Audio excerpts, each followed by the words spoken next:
In 2014, 3 agents were sent home from Amsterdam in the Netherlands hours after a night of heavy drinking. The agents were scoping out the area before Obama was to arrive at an international summit to discuss nuclear weapons security. Hotel staff notified the U.S. Embassy when they found an agent passed out in the hallway a few feet from his room. The 3 agents had been drinking until 4 o'clock in the morning, even though they had to be to work by 7. Fence jumper. On September 19th, Omar Gonzalez, carrying a knife, jumped the White House fence, rushed through the front door, and made it all the way to the East Room, where the president held an event earlier in the day. To get that far, the Iraq War vet outran several agents and knocked one female agent out of the way.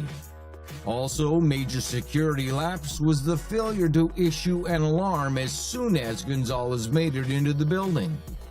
Secret Service agents are supposed to hit alarm boxes, which triggers an alarm to every post at the White House and provides other agents with information on where the intrusion occurred.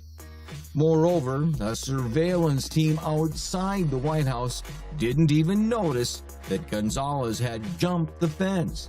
We suppose that the White House locks its door now. Hookergate. The story begins in April 2012 when President Obama traveled to Colombia for the Summit of the Americas. Instead of doing advanced security work for a presidential visit, the American secret agents went clubbing. According to the official report, these secret agents got really drunk and ended up in a local karaoke bar with 11 Colombian prostitutes. In the morning, one of the agents decided not to pay his $800 hooker bill. Of course, police were called and the secret agents were sent home.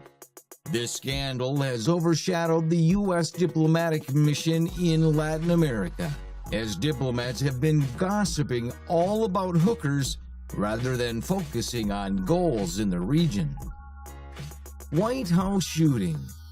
A man with a semi-automatic rifle parks in front of the White House and fires at the building. A Secret Service supervisor, mistaking the shots for car backfire, orders officers to stand down. The agents only realized the mansion had been hit 4 days later when a housekeeper found broken glass on the floor. Fortunately, the president and the first lady were not in the mansion at the time. The gunman was eventually arrested and sentenced to 25 years in prison. Mandela Memorial.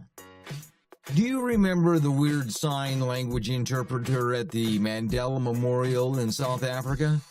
At first, the complaint was just that his signing for the deaf was incomprehensible, but then serious security questions were raised when the interpreter admitted that he's schizophrenic with a history of violence and that he was having visions during the ceremony.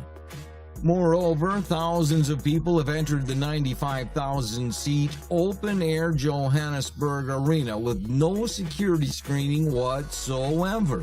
A South African government minister said the government was embarrassed by security measures. They also admitted that sign language interpreter was not fully qualified and had been hired at a bargain rate. Elevator buddy.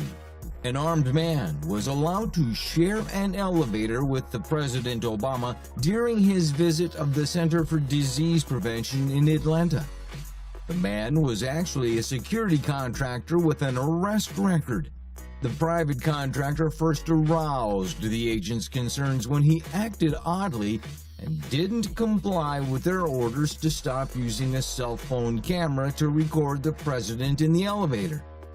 When a supervisor from the firm providing security approached and discovered the agent's concerns, the contractor was fired on the spot. Then the contractor agreed to turn over his gun, surprising agents who hadn't realized that he was armed during his encounter with the president. strip club inspection. A team of Secret Service agents was visiting San Salvador to scout the city in March 2011 ahead of President Barack Obama's trip there. While there, the agents allegedly got plastered at a strip club. About a dozen agents got VIP access to one of the clubs and consumed more than a few drinks before two of them brought escorts back to their rooms. According to the witnesses, the agents said, "We do this all the time." Popcorn with the president. One evening in the 1940s, Franklin D. Roosevelt's eldest son, Jimmy, was at the White House on leave from Second World War duty.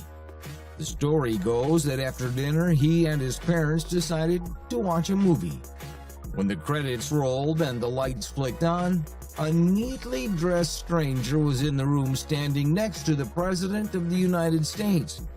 He asked for the president's autograph, and the embarrassed secret agents escorted him out of the building. Thanks for watching, and if you like it, don't forget to hit a subscribe button for more. Stay tuned for